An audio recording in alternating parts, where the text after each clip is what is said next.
Hi everyone. Let's have a talk about the best over-ear wired headphones of 2018 to buy. Bowers & Wilkins P9 Signature. With the P9 Signature, we're starting at the top of our chart in terms of quality and price, although true audio bores will know that £700 is really only entry level, where things just start getting serious. What we love about these is that they aren't just for listening through tunes through an expensive CD or high-res audio player and headphone DAC. They also do God's work when it comes to higher bitrate compressed music played straight off your phone, to the point where you could actually wear them out and about.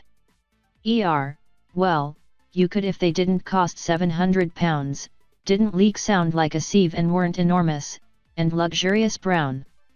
At home, however, and especially when plugged into a decent headphone DAC/amp like the all-conquering Chord Mojo, the P9 Signature gives a sound as chocolatey, rich, and delicious as its leather ear cups. Whether the music is urgent, simple, laid back, complex, poppy, avant-garde, loud, quiet, the P9 Signature delivers, with a big stereo sound stage, aided by drivers that are actually angled towards your ear holes. AudioTechnica ATR7.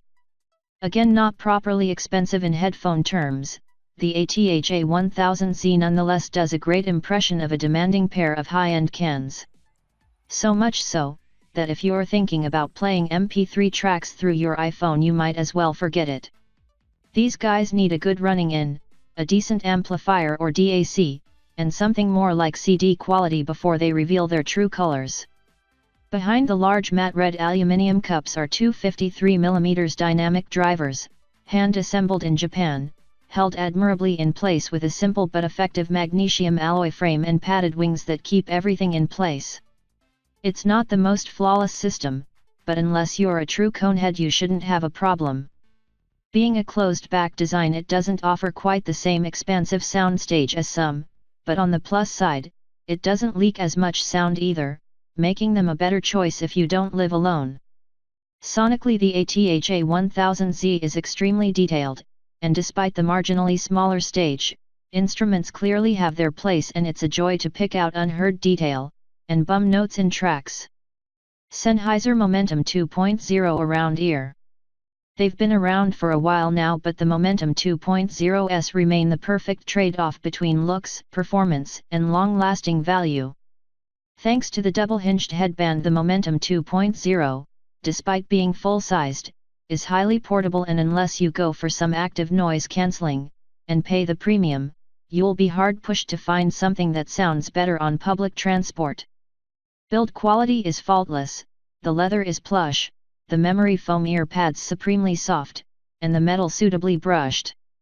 Sound quality is seriously impressive, with unexpectedly hefty bass performance, and the over-ear design cocoons the listener, creating a wide soundstage, really giving individual instruments the chance to shine. Energetic, precise, and hugely enjoyable. And unlike a lot of Sennheiser's range, the look has a certain timeless style to it, rather than looking like something a BBC technician might have worn in 1976. Bowers & Wilkins P5 Series 2. On-ear headphones give a great mix of comfort, sound quality, and portability for those who don't want the vast bulk of over-ears, but can't stomach invasive in-ears. B&W's P5 was a solid early entry into the wider consumer market from high-end speaker kings B&W. The P5 Series 2, however, is a huge improvement on the original, encompassing all the trademark audio quality and premium design associated with the brand. The sound here is warm, with excellent clarity and a great middle range. Unlike the first incarnation, while heavy bass may be lacking, they don't by any means lack oomph. If you're after headphones that you can wear on your commute as well as at home, the P5 Series 2 has been the on-ear king for several years now. Okay, we've slipped in some on-ears as well. That's because the updated P5 from Bowers & Wilkins works supremely well both at home and when strutting down the high street, and looks very elegant indeed. On-ear headphones give a great mix of comfort, sound quality, and portability for those who don't want the vast bulk of over-ears, but can't stomach invasive in-ears. Philips Fidelio X2. Possibly the most comfortable pair of headphones ever, the X2 is big, bulky but sumptuous, with cloud-like ear pads that engulf the lug holes like nothing else. Sure, it looks hefty, and with 50mm neodymium drivers it should, but there's a lightness to the bulk, helped no end by the super soft hammock band that takes the strain. The all-black design is also instantly appealing, with the combination of woven metal, leather, and memory foam ear pads oozing class. They're the sort of headphone that looks great left nonchalantly atop the turntable. Pure class. Streaming via MacBook Pro using MQA Tidal Masters and a Chord Mojo DAC, the sweet spot of the X2 becomes instantly apparent, with a hugely enjoyable sound, gently dominated by the mid-range, but with a powerful bass leveling up the overall balance. The result is a smooth, spacious delivery that sounded equally enjoyable listening to the metronomic beat of Kraftwerk as the country twang of Courtney Marie Andrews.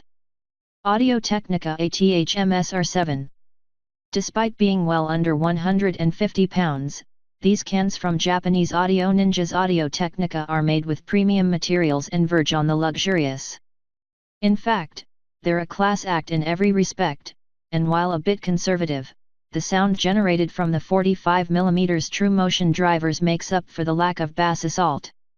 Performance is controlled, but the result is a natural and well-balanced delivery that your ears will love. In short, audiophile performance without the audiophile price. Sennheiser HD599. Big, plush, and superbly comfortable, these open-backed headphones have large ear pads made of super soft velour. Yes, really, so 70s. They engulf even the largest lobes, with a squishy leather headband that offers plenty of adjustment. At £200, the HD599 isn't exactly cheap, and we'd expect decent sound quality at this price, but the effortlessly smooth performance in fact reminds us of significantly more expensive headphones.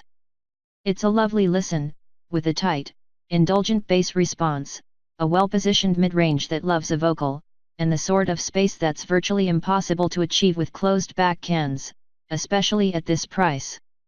Sennheiser has pitched the HD599 as an all-rounder, suitable for gaming and movies, and watching something loud and crashy. Fast and Furious 7 offered a hugely enjoyable, with a wide sound stage, surround sound effects and rumbling subwoofer performance.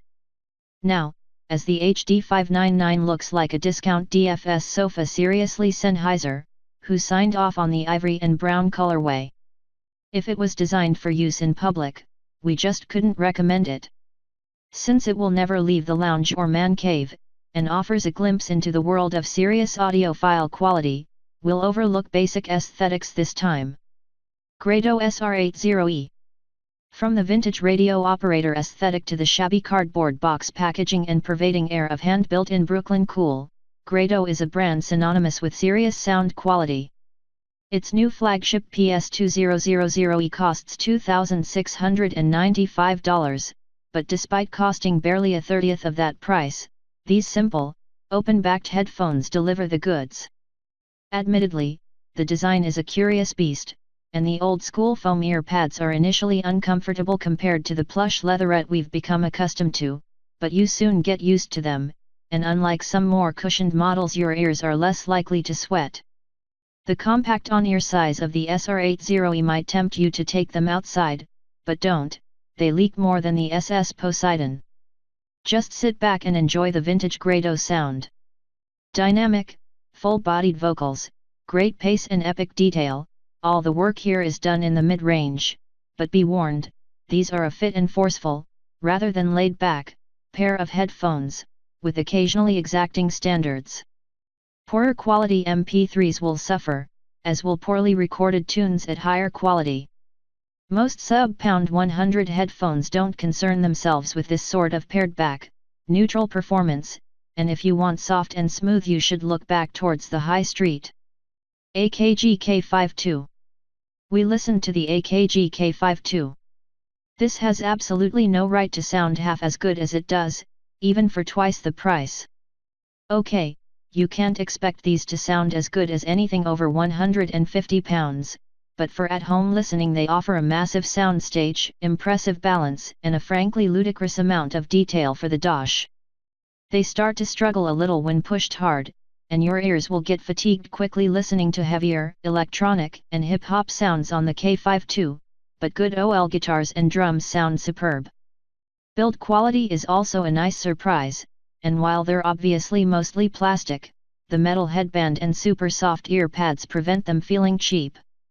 They're lightweight, and while adjustment is rudimentary, they'll not slip off, especially given you'll not be raving or commuting in them anytime soon. There is a certain lack of warmth to the sound, but if you appreciate the AKG's slight limitations before you buy, you'll come away feeling like you've robbed the store. Opow PM3 Classic. You don't need to know what planar magnetism means, but trust us, it sounds good, and unlike many audiophile headphone technologies, it means these can be closed-backed. Although they're still not exactly ideal for wearing down the high street or on the tram. If you can stretch your budget to the Opow PM3, you'll be treated to something close to a sonic masterclass with remarkably balanced and instinctive performance. The sheer warmth of these things is like easing into a big audiophile bubble bath. Gorgeous looks too, although please note, you're paying for the sound quality, not real leather. Meters Music OV1 Wired. Now there's something you should probably know about the design of the Meters OV1.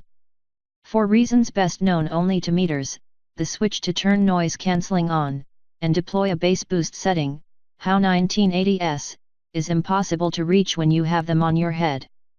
There's also something else a teensy bit unusual about their design, which I can't quite put my finger on. Oh yes, there are huge, fully functional peak meters on both cups. If you can't live with that, move right along. However, if you like to rock a rather bolder look than the drab plastic blackness peddled by Bose and Sony's market leaders, you may come to love the Meters OV1. It differs in various other ways to most of the cans here, actually. The OV1 is wired, and really has to be thought of as a pair of quality over-ear headphones that happen to have noise cancelling built in as an option. They sound way better with NC turned off. For reasons I can't put my finger on, as I don't understand the science, their sonic profile just doesn't suit noise cancelling in the way that the more mass-market Sony and Bose headphones do. That said, it is a handy addition if you are flying or operating a pneumatic drill. The rest of the time, the pillowy ear cups provide sufficient insulation from unwanted sound. Master and Dynamic MH4. With a steampunky design, the Master and Dynamic MH4 is built to last.